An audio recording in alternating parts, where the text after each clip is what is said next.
Hello and welcome back to Shakesyear. We are still working on Julius Caesar, and today we get to hear from a character who goes by the name of Artemidorus. In what is sometimes, in the folio anyway, it's part of Act 2, Scene 2, but sometimes they turn it into Act 2, Scene 3, and it's probably because this little tidbit that Artemidorus says sort of stands by itself outside of the rest of what's kind of going on. So Act 2, Scene 2 took place mostly in Brutus's house, where, sorry, that was Act 2, Scene 1. Act 2, Scene 2 took place in Caesar's house, where Calpurnia is like, don't go into work today. And he's like, I'm gonna go to work today. And she's like, please don't. And he's like, okay, fine. And then Decius Brutus shows up and displays some stereotypically masculine behavior. And it's like, yeah, because we can't tell them that you're not going to come in because your wife had bad dreams, can't we? And then Caesar perpetuates this stereotypically masculine behavior, and he's like, see how stupid do you feel now, Calpurnia?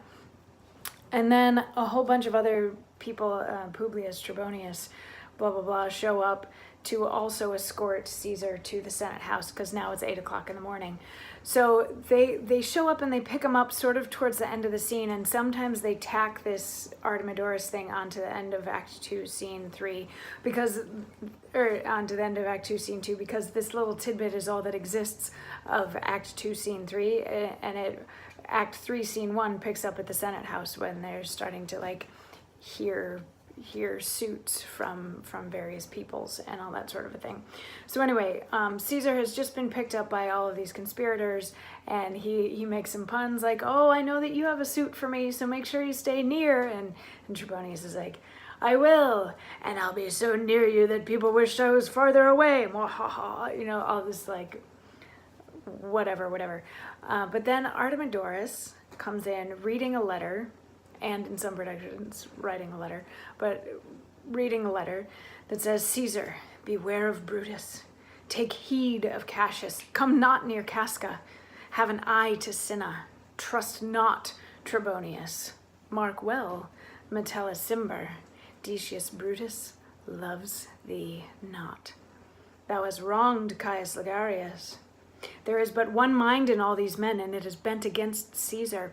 If thou beest not immortal, look about you. Security gives way to conspiracy. The mighty gods defend thee, thy lover, Artemidorus.